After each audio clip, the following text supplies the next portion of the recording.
زين للناس حب الشهوات من النساء والبنين والقناطير المقنطرة من الذهب والفضة والخيل المسومة والأنعام والحرث ذلك متاع الحياة الدنيا والله عنده حسن المآب جربنا الله أكبر এই দুনিয়ার জীবনে মানুষের জন্য কিছু কিছু জিনিসকে আকর্ষণ করে দেওয়া হয়েছে পুরুষের জন্য নারীকে নারীর জন্য পুরুষকে সন্তানাদি এরপরে ব্যবসা এরপরে শস্যাদি এরপরে হলো আকর্ষণীয় যানবাহন ক্ষেত খামার এগুলোকে মানুষের জন্য আকর্ষণীয় করে দেওয়া হয়েছে কিন্তু মহান রব্বুল আলামিন বলেছেন শেষে বান্দা তুমি জেনে রেখে দিয়ে উত্তম প্রত্যাবর্তন স্থল হলো ফিরে যাওয়াটাই হলো আল্লাহর কাছে সবচাইতে প্রিয় জায়গা জোরে বলি সুবহানাল্লাহ জান্নাতের একটা কোড়া রাখার জায়গা হলো খায়রুদ দুনিয়া ওয়া মা ফিহা দুনিয়া এবং দুনিয়ার মাঝে যা আছে এর চাইতে বেশি দামি হলো জান্নাতের একটা কোড়া রাখার জায়গা আল্লাহু আকবার বলেন ফজরের 2 রাকাত সুন্নতের দাম কত আমার রাসূল বলেছেন যে ব্যক্তি ফজরের 2 রাকাত সুন্নত নামাজ পড়বে রাকাআতাই সালাতুল ফজর খায়রুদ দুনিয়া ওয়া মা ফিহা ফজরের 2 রাকাত সুন্নতের দাম হলো দুনিয়া এবং দুনিয়ার মাঝে যা আছে তার চাইতে বেশি তাহলে চিন্তা করে দেখুন আমরা কোন দিকে দৌড়াচ্ছি আর আল্লাহ তাআলা রেখে দিয়েছেন অফার কোন দিকে প্রতিদিন যদি কোনো বান্দা ফজরের 2 রাকাত সুন্নত পড়ে প্রত্যেকটা দিন সে 2 রাকাত ফজরের বিনিময়ে পাচ্ছে দুনিয়া এবং দুনিয়ার মাঝে যা আছে এর চাইতে আরো বেশি সম্পদ এটা বিশাল প্রাপ্তি না বিশাল প্রাপ্তি একে আমি ফরজ কইছি না সুন্নাত কইছি ফরজ তো হিসাবই না আমরা কোথায় দৌড়াই কোন দিকে যাই আমরা সম্মানিত ভাইরা আমি যেখান থেকে কথা বলতে চাচ্ছি আল্লাহ তাআলা সেই আয়াতের ভিতরে বান্দাকে তার দফতর থেকে 2টা সার্টিফিকেট দিয়েছে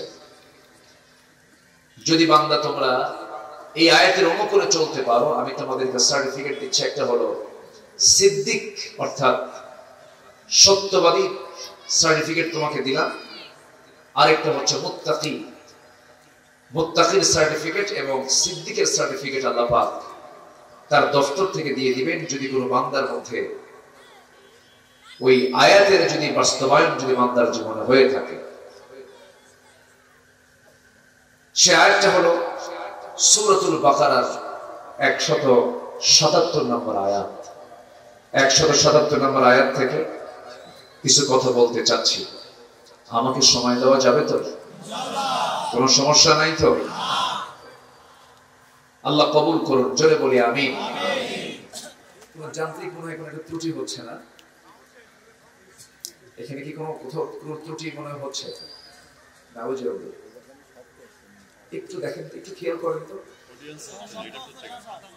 সবাই কি শুনতে পাচ্ছেন আমার আওয়াজ জি বলি আলহামদুলিল্লাহ এক্সট্রা যে নয়েজ গুলো আসছে একটু যতটুকু পারা যায় একটু খেয়াল রাখেন এমনি মাইক ভালো অনেক সময় হয় প্রোগ্রামিং সিস্টেমে কিছু অনেক সময় মিসিং হয় একটু প্রবলেম হতেই পারে যান্ত্রিক তো এদের তাছাড়া যে ওয়াট যে ক্যাপাসিটি এদের সবকিছু ভালো আছে অনেক সময় হতে পারে একটু কম বেশি হয় সম্মানিত ভাইরা তাহলে আমরা দুনিয়ার কোন একাডেমির কিন্তু দফতরের কথা বলছি না যেরকম সুইডিশ একাডেমি প্রত্যেক বছর গোটা পৃথিবী থেকে কিছু ব্যক্তি নির্বাচিত করে তাদেরকে নোবেল পুরস্কার দেয় এর মধ্যে চোরও পায় সন্ত্রাসীও পায় খারাপ মানুষগুলোও পায় কিন্তু আল্লাহর দফতর থেকে যারা প্রকৃত ভালো বান্দা তারাই পাবে আল্লাহ বলছেন আমি তোমাকে এই খেতাবগুলো দিয়ে দেব যদি উল্লেখিত গুণগুলো তোমরা অর্জন করতে পারো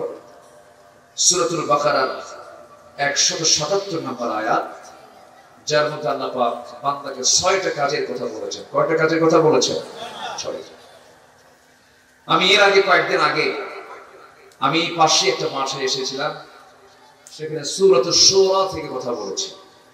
কি বলেছি আমার মনে আছে। আমি আজকে সূরাতুল বাকারার 177 নম্বর আয়াতকে আমি চুজ করেছি। আমি যেন সেই কথাগুলো বলতে পারি যে কথাগুলো বর্তমান মুসলিম উম্মার জন্য দারুণ জরুরি।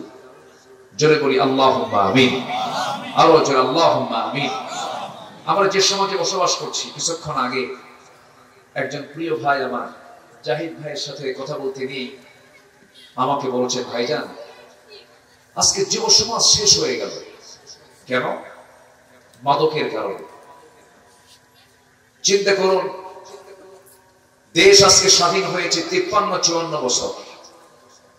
দেশ শাসন ছিল, স্বরাষ্ট্র মন্ত্রণালয় ছিল, শিক্ষা, তারপরে পরিকল্পনা, কত কি ধর্ম, বিভিন্ন মিনিস্ট্রি ছিল। এই মিনিস্ট্রিগুলো থাকার পরেও আমার দেশে এখন প্রেজেন্ট বাংলাদেশে মাদকাসক্তের হার হচ্ছে 50 লক্ষ। কত বলেন তো? 50 লক্ষ। আজকে যুব সমাজ তারা মাদকের সঙ্গে জড়িত, তারা অ্যাডিক্টেড। তাহলে তার সাথে তার বাবা আছে, তার মা আছে, তার বিয়ে হলে স্ত্রী আছে, তার ছেলে আছে, মেয়ে আছে, সমাজ আছে। আর যে অ্যাডিক্টেড হয় সে তার মাদকাসক্তের কারণে সে তার বাবার পকেট থেকে টাকা চুরি করে, প্রতিবেশীর বাড়িতে গিয়ে শাড়ি চুরি করে আনে। এরকম করে একটা জাহান্নাম তৈরি হয়ে যায় যদি কারো বাড়িতে যদি একজন ব্যক্তি যদি মাদকাসক্ত হয়। আজকে 53-54 বছর চললো। আজকে ফলাফল, আজকের দিনের ফলাফল হচ্ছে প্রত্যেকটা বাড়ি আজকে জাহান্নাম হয়ে বসে আছে। নামাজি নাই, মাত্র 5% মুসলমান নামাজ পড়ে। অথচ ধর্ম মন্ত্রণালয় ছিল, এডুকেশন মিনিস্ট্রি ছিল, যুব উন্নয়ন মন্ত্রণালয় ছিল, কত কি ছিল। এত কিছু থাকার পরেও আজকে ফলাফল হচ্ছে এই। আসলে কিন্তু আমরা কেউ ভালো নেই। ভালো আছি আমরা কেউ? বলেন তো, কেউ ভালো নেই। মাহফিল শেষে চিন্তায় পড়ি, বাড়িতে নিরাপদে ফিরতে পারবো তো? সেদিন কুমিল্লা থেকে ফেরার পথে একটা হাইওয়ে ঢাকা চিটাগাং রোড, লক্ষ লক্ষ গাড়ি, হাজার হাজার গাড়ি, এর মাঝে জ্যাম লেগেছে। আমার চোখের সামনে দিকে চাপাতিতে কোপাচ্ছে আর ছিনতাই করছে। আমরা কোথায় আছি, কি অবস্থায় আছে, আমাদের চারিত্রিক উন্নয়ন হবে কোন দিন? এগুলোর পেছনে মূল দায়ী যদি আমরা খুঁজতে যাই, এক কথা হচ্ছে, সেটা হলো জাতিকে আসল শিক্ষা থেকে বঞ্চিত রাখা হয়েছে ষড়যন্ত্র করে। আসতে বলবেন না, জোরে বলুন ঠিক কিনা? শুধু এই জনগোষ্ঠীকে শুধু আল্লাহওয়ালা বানান, পরকালমুখী হৃদয় বানান, কোরআনটা হাতে তুলে দেন, আপনার সন্তানের হাতে কোরআন তুলে দেন। আপনার সন্তান পাহারা দেওয়ার জন্য কাউকে রাখবে না, কোরআন আপনার সন্তানকে পাহারা দেবে। আজকে বিসিএস ক্যাডার কোরআন পড়তে পারে না। ওযুর ফরজ কয়টা? 14টা। ওযুর ফরজ 14টা। কয়টা বেশি কইছে? 10টা কম না কিন্তু। কি এক নাম্বার কুলি করা, এক নাম্বার কি করা। এই হলো বিসিএস ক্যাডারের অবস্থা। যদি এমনটা হতো যে বিসিএস ভাইবা বোর্ডে আসার শর্ত হলো কোরআনে কারীমে যে কোনো পৃষ্ঠা থেকে তাকে তেলাওয়াত সহি করে শোনাতে হবে। বিসিএস ভাইবা বোর্ডের শর্ত হলো তার ভাইবা না হবে, সাথে আগে ব্লাড চেক করা হবে, তার ব্লাডে কোনো নেশার কোনো জার্ম আছে কিনা, ঠিক কিনা? সব ঠিক হয়ে যেত, সব ঠিক হয়ে যেত। কিন্তু আপনি ভূত তাড়াবেন কেমনে? যে সরিষা দিয়ে ভূত তাড়াবেন, ওই সরিষার মধ্যে কি ঢুকে আছে? ভূত ঢুকে আছে। এটাই দেখেছি আমরা বিগত সময়গুলোতে। সম্মানিত ভাইরা, রাগ করতেছেন নাকি আপনারা? এই কথাগুলো কি বলার দরকার আছে না ভাই? এই কথাগুলো যেন প্রযুক্তির মধ্য দিয়ে জায়গা মতো যায়। এখন তো প্ল্যাটফর্ম, ওপেন প্ল্যাটফর্ম, জায়গা মতো যেন যায়, তারা যেন শোনে কথাগুলো। আজকে ঐশীকে ফাঁসি দিল। ঐশী কি দিয়েছে? ফাঁসির রায় দিয়েছে। ওই যে পুলিশ ইন্সপেক্টরের মেয়ে ইয়াবার টাকা না পায়া বটি দিয়ে মাকেও জবাই করছে, বাপকেও জবাই করছে। শেষে ঐশীকে কোর্ট ফাঁসির রায় দিয়েছে। আমার দৃষ্টিতে ঐশীকে ফাঁসির রায় দিয়েছে ভালো কথা। ঐশীর হাতে যারা ইয়াবাকে সহজ করে তুলে দিয়েছে তাদের 10 বার ফাঁসি হওয়া দরকার ছিল। কি ঠিক কিনা? কে শোনে কার কথা? আমরা বলি আমাদের দায়িত্বকে। দেশের সমস্ত ক্রাইম দূর করতে বেশি সময় লাগে না। ক্রাইম দূর করার জন্য শুধু একটা সৎ সাহস লাগে, একটি সম্মিলিত শক্তির প্রয়োজন। সব বন্ধ হয়ে যাবে। কিন্তু ওই যে সরিষাতে ভূত তাড়াবেন, সেই সরিষার মধ্যে কি ঢুকে আছে? ভূত ঢুকে আছে। সম্মানিত ভাইরা, আমরা সিদ্দিক খেতাব নিতে চাই কার কাছ থেকে বলেন তো? আল্লাহর কাছ থেকে। আমার দেশে এরকম সিদ্দিকও আছে একটা, টাঙ্গাইলে আব্দুল লতিফ সিদ্দিকী। ও কিন্তু সিদ্দিক। কিন্তু সেদিন বলতেছে যে হুজুররা আমিন আমিন কয়, আমি তো আমিন কই না। কেন? আমার তো কোনো গুনাই নাই, আমার কোনো গুনাই নাই। কেন? আমি তো জীবনে কোনো পাপই করি নাই। দেখেন তাহলে পৃথিবীতেও কিছু ফেরেশতা আছে। এত বড় বদমাইশ, নাম রাখছে সিদ্দিক। এই সিদ্দিক না, আল্লাহ বলছেন বান্দা আমি তোমাকে সিদ্দিক খেতাব ভূষিত করে তোমাকে জান্নাত দিয়ে দেব। জোরে বলি সুবহানাল্লাহ।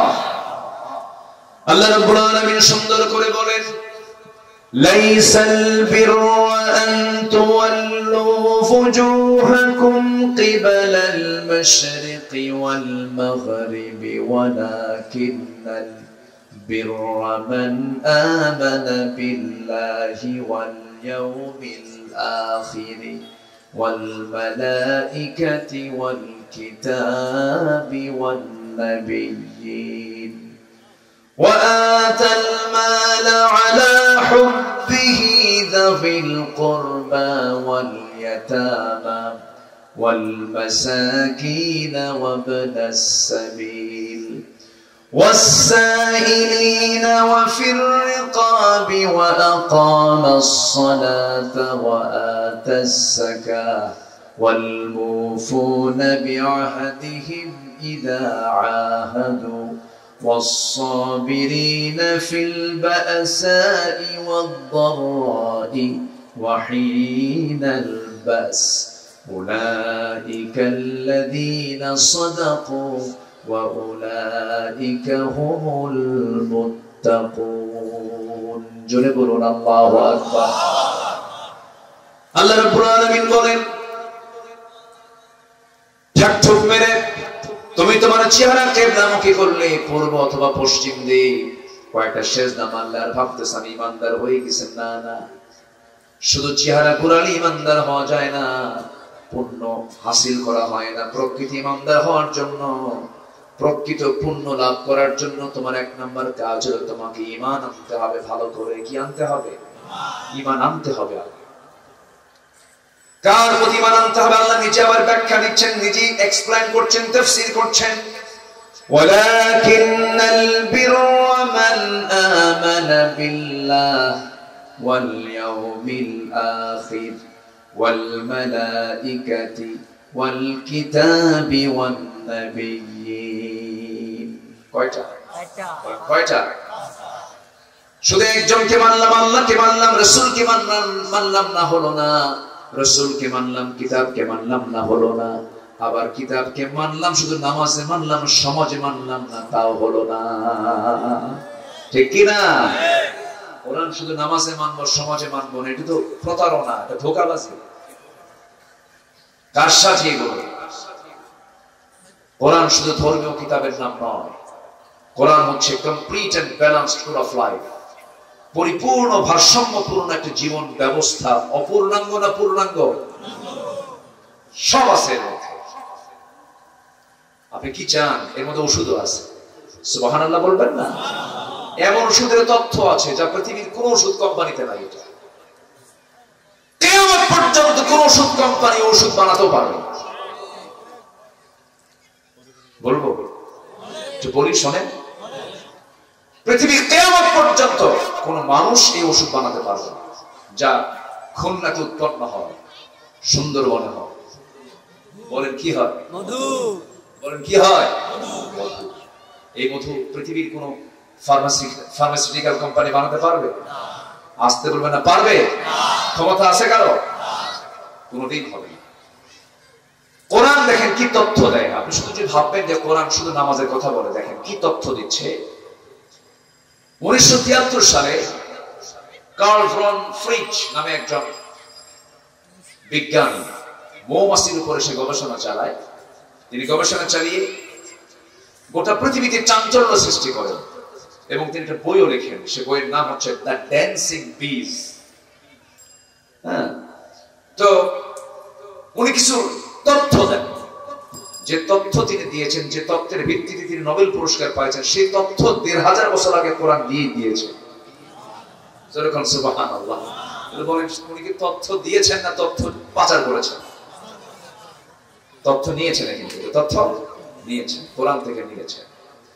যেরকম তিনি সর্বপ্রথম ফটোগ্রাফির মাধ্যমে প্রমাণ করে দেখিয়েছেন মূলত ফিমেল ওয়ার্কার মধু সংগ্রহ করে, ফিমেল ওয়ার্কার বি যেগুলো, স্ত্রী মৌমাছি যেগুলো, সেগুলি মধু সংগ্রহ করে। এটা তিনি নির্ণয় করলেন। অথচ 1500 বছর আগে আল্লাহ রাব্বুল আলামিন ফিমেল ওয়ার্কার বি যে মধু সংগ্রহ করে তা কোরআনে বলে দিয়েছে। এখানে আলেম উলামা আছেন, দেখেন আমি স্ত্রী মৌমাছির কথা আল্লাহ পাক কেমন করে বলেছেন। আল্লাহ রাব্বুল আলামিন বলেন, وَأَوْحَى رَبُّكَ إِلَى النَّحْلِ أَنِ اتَّخِذِي مِنَ الْجِبَالِ بُيُوتًا وَمِنَ الشَّجَرِ وَمِمَّا يَعْرِشُونَ। জোরে বলুন আল্লাহু আকবার। আল্লাহ মৌমাছিকে, আল্লাহ স্ত্রী মৌমাছিকে ইঙ্গিত করলেন, ওহী দিলেন, তাকে জানান দিলেন, আনিত্তাখিদি মিনাল জিবালি বুয়ুতান। ইত্তাখিদি মুযাক্কার নয়, মুয়ান্নাসের সিগা, স্ত্রীলিঙ্গ। এটা মুয়ান্নাস না। আল্লাহ রাব্বুল আলামিন স্ত্রী মৌমাছিকে জানান দিলেন, তোমরা কি করো? বাসা বানাও পাহাড়ের পাদদেশে, গাছের ডালে ডালে। এই যে স্ত্রী মৌমাছিকে মৌচাক বানাতে বললেন, এই তথ্য 3000 বছর আগে দিয়েছেন তিনি কে? আল্লাহ দিয়ে দিয়েছেন। কোরআন মানব রচিত নয়। আবার ওই বিজ্ঞানী প্রমাণ করতে গিয়েছেন। তিনি বলছেন, যখন কোন কর্মী মৌমাছি নতুন ফুলের বাগান অথবা উদ্যান খুঁজে পায়, তখন সে অন্য মৌমাছিদের সঠিক পথের দিক নির্দেশনা দেয়। কার্ল ভন ফ্রিচ এই নাচের নামটা দিয়েছেন ওয়াগল ড্যান্স, যা পৃথিবী জুড়ে সাড়া ফেলে।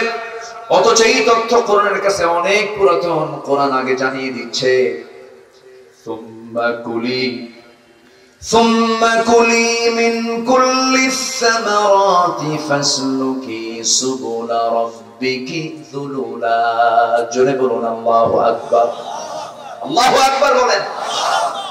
কোরআন কত আগে তথ্যগুলো দিয়ে দিচ্ছে। এরপরে আমরা যে মধুগুলো খাই, যে মধু পান করি, এই মধুটা বর্তমান সময়ে এসে বিজ্ঞানীরা নিখুঁত ভাবে গবেষণা করে বের করেছেন, এই আসলে মধু বের হয় মৌমাছির পেট থেকে। মৌমাছির পেট থেকে বের হয়। এই আশ্চর্য তথ্যটি মহান রব্বুল আলামিন এই তথ্যটাও 3000 বছর আগে দিয়েছেন। ইয়াখরুজু মিন বুতুনিহা, আছে না? ইয়াখরুজু মিন বুতুনিহা শারাবুন মুখতালিফুন আলওয়ানুহু ফীহি শিফাউন লিন-নাসি ইন্না ফী যালিকা লাআয়াতান লিকাওমিন ইয়াতাফাক্কারুন। জোরে বলুন আল্লাহু আকবার। আল্লাহ বলেন, তার পেট থেকে এমন পানীয় বের হয় যা রং ভিন্ন ভিন্ন যাতে রয়েছে মানুষের জন্য সমস্ত রোগের নিরাময়। নিঃসন্দেহে এতে নিদর্শন রয়েছে সেই কওমের জন্য জিকির করে। জোরে বলি সুবহানাল্লাহ। সম্মানিত ভাইরা, সম্মানিত বন্ধুগণ, সুন্দরবন কাছে তো টের পান না, এই সুন্দরবনের যে মধু আর আমার আপনার ঘরের পাশে যে মধু, দিন রাত তফাৎ, কিন্তু ওটা ফ্রেশ বেশি, ওটা আরো বেশি কার্যকরী।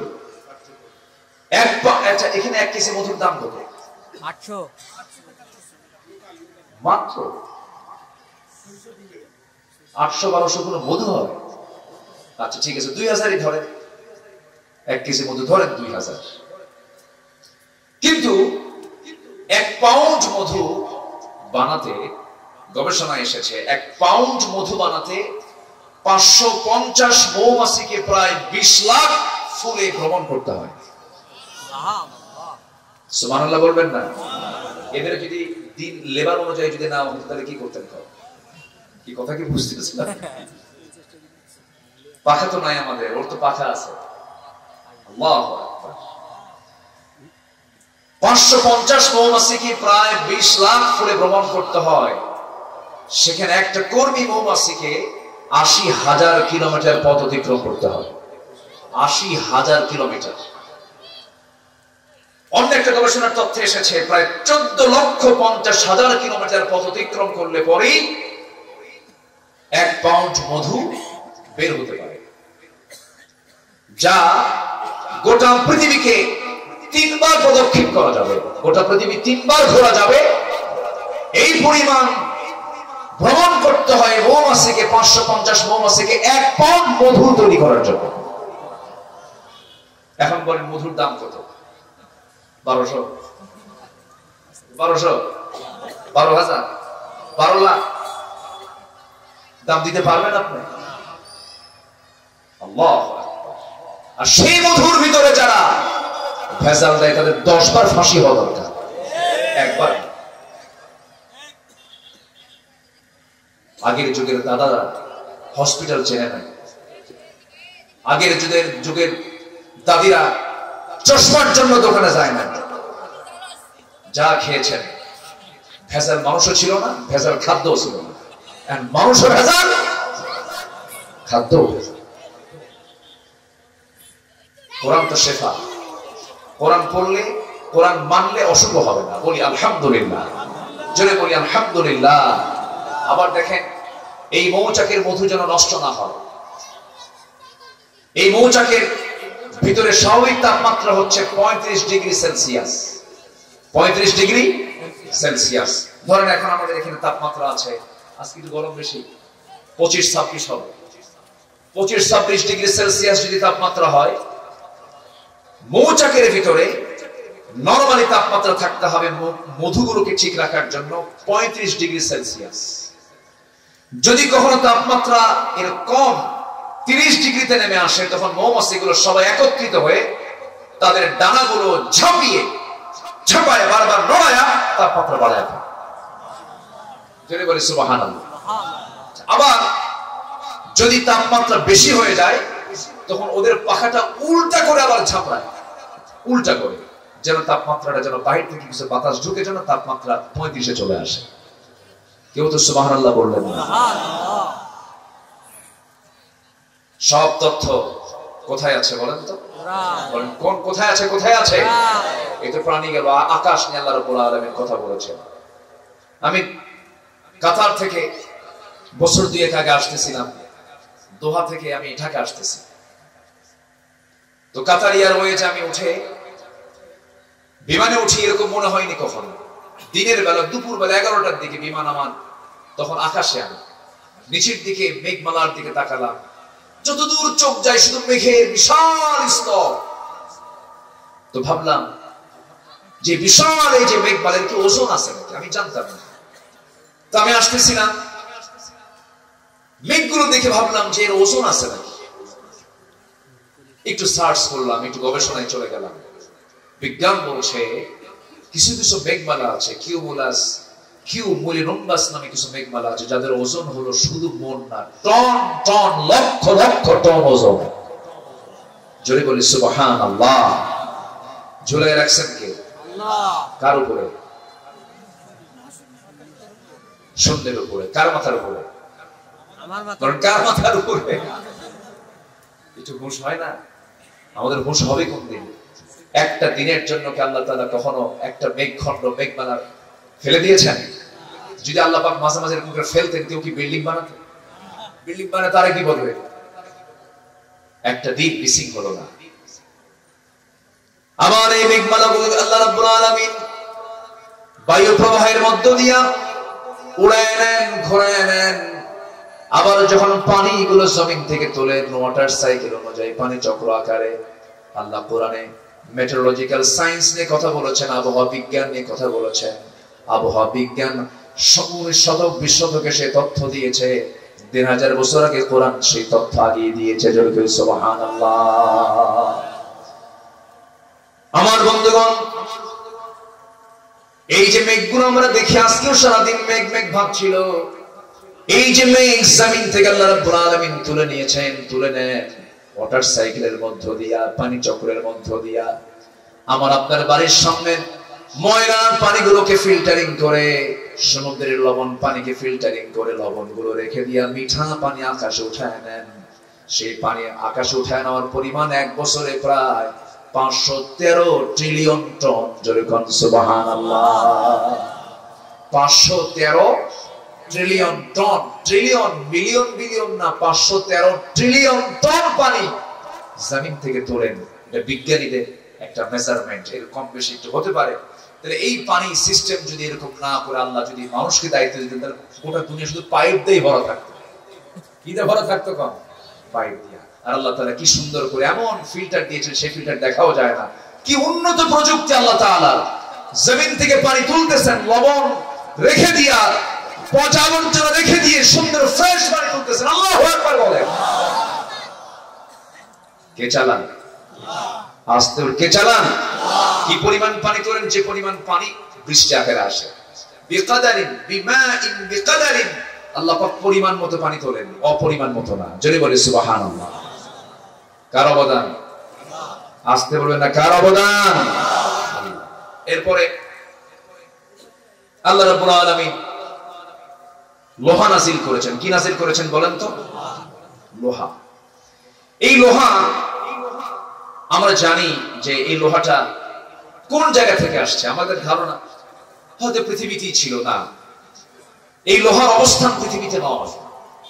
এই লোহা একচুল পরিমাণ লোহা পৃথিবীর কেউ বানাতে পারে নাই। লোহাটা সম্পূর্ণ কার? আসতে বলবেন না, কার? লোহা নামে একটা সূরা আছে, তার নাম কি বলেন? হাদিদ। মৌমাছি নামে একটা সূরা আছে, তার নাম কি? নাহাল।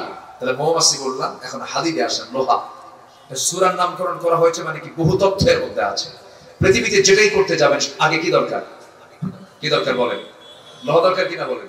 এই মেটাল ছাড়া কিছু হবে? হবে না। এই লোহা, আধুনিক বিজ্ঞান বলতেছে লোহার সৃষ্টি পৃথিবীতে নয়।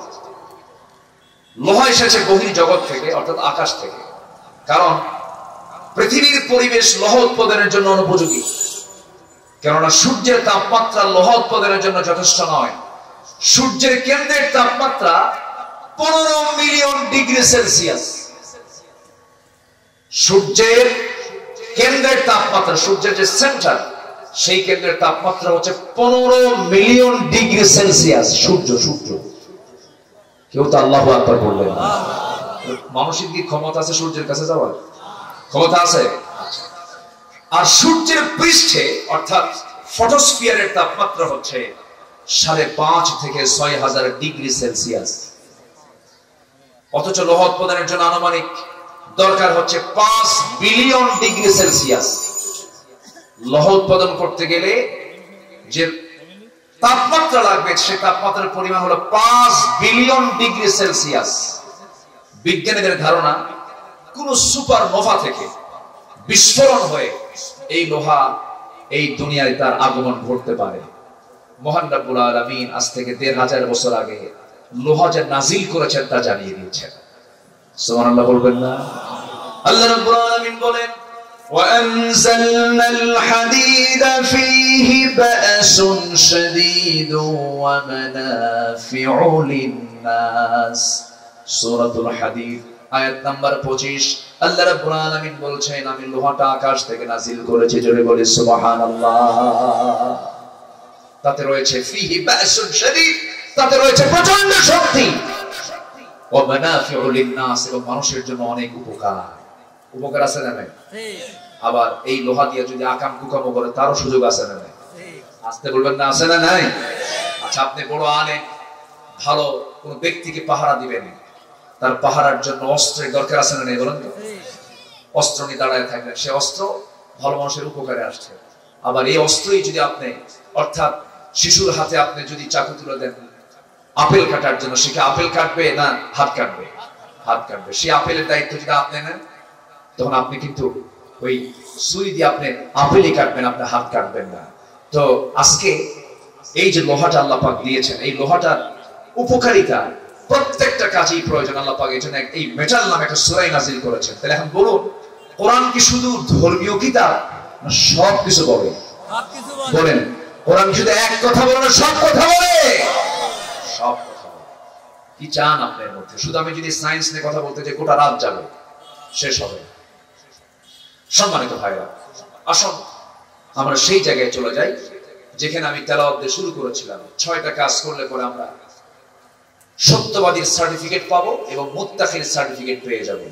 এর মধ্যে 1 নাম্বার হলো আমরা ঈমান আনবো কার উপরে? মোট কয়টা ঈমানের ক্লাস? মোট কয়টা? 5টা। মনে আছে না? এই 5টার সমন্বয়ে হয়ে ঈমান আনতে হবে। একটাকে অবিশ্বাস করলে পরে কাম হবে না, কোরআনকে আংশিক মানলে কাম হবে না। একটু কান লাগাবেন, মনোযোগ দিয়ে শুনবেন। আমি আজকে খুব খুশি হয়েছে, আজকে আপনারা আমাকে অনেক আগে উঠিয়ে দিয়েছেন, মানে মঞ্চে খুব আগে ভাগে উঠতে পেরেছে। আমি খুবই আনন্দ পাচ্ছি আজকে, জানেন? এরকম যদি প্রত্যেকটা কমিটি হতো, আমি যে কি খুশি হতাম, কিন্তু পারি না। ময়মনসিংহ নামক একটা এলাকা আছে আমার দেশে, ময়মনসিংহ। মাহফিলে গেছি, রাত 8টার দিকে গেছি। বললো হুজুর খাওয়া দাওয়া করেন? লেট কম্বল দিলাম, ঘুমান। তো বললাম আমার উঠাবেন কখন? গত বছর বক্তা, প্রধান বক্তা যে সময় উঠছে তার 1 ঘন্টা আপনার আগে উঠবে। আমাকে 2:30টার দিকে ডাক দিয়ে বললো হুজুর আপনি 3টায় উঠবেন আলোচনায়। গত বছর প্রধান বক্তা উঠছিল 4টায়, এবার একটু প্রমোশন করেছে। রাত কয়টায়? 3টায়। বলেন তো, সে রাত 3 থেকে ওয়াজ হয় না আওয়াজ হয়? আলোচনা না আলোচনা? এই হচ্ছে অবস্থা। ম্যাক্সিমাম মাহফিল গুলোতে টাইম সিলেকশনের অভাবে মাহফিলটা মরে যায়, মাহফিলটা প্রাণহীন হয়ে যায়। সব মাহফিলে লেখা থেকে প্রধান বক্তা, কিন্তু মাহফিলে যে হয়ে যায় শেষ বক্তা, সবার শেষে উঠায় দেয়। আদর্শ মাহফিলের বৈশিষ্ট্য হলো তার টাইম সিলেকশনে খুব অনড় থাকতে হবে। লোক কি আসলো না আসলো কোনো বিষয় না।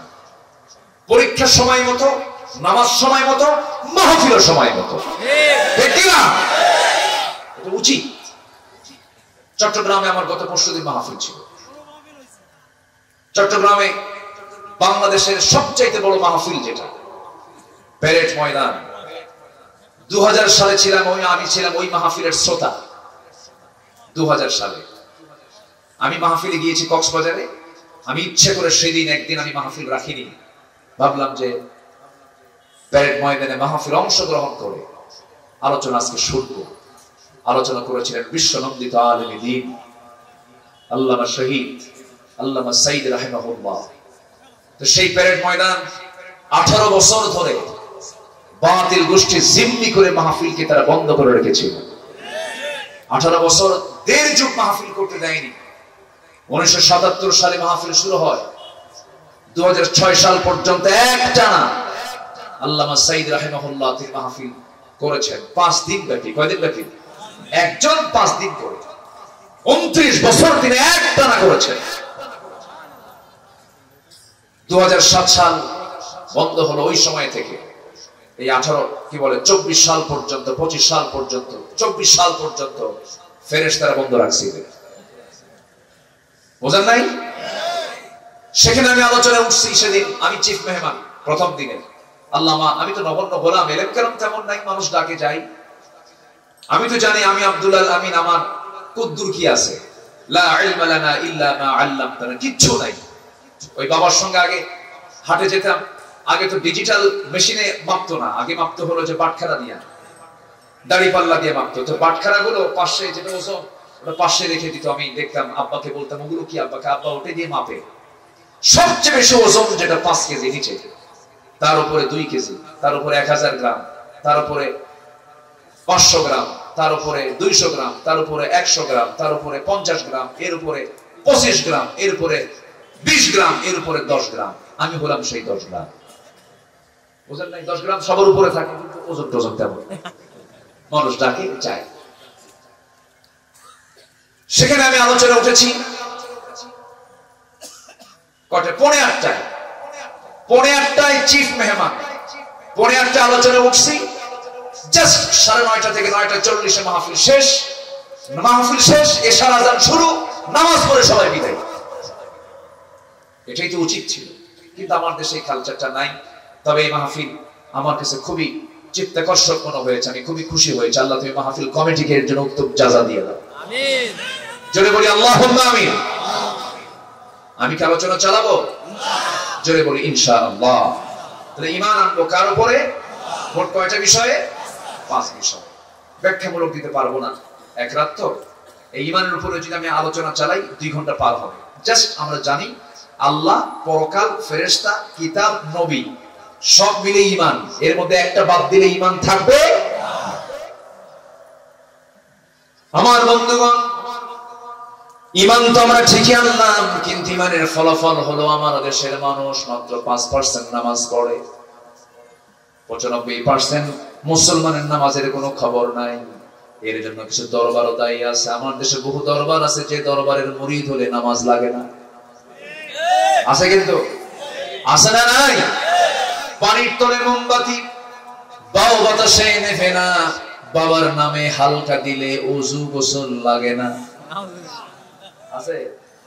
মোল্লা মুন্সি নামাজ পড়ে, মারিফত তো বুঝে না, বাবার নামে হালকা দিলে সতর ঢাকন লাগে না। তো সতরও নাই, গোসলও নাই, ওযুও নাই, ওটা কি মানুষ না জানোয়ার?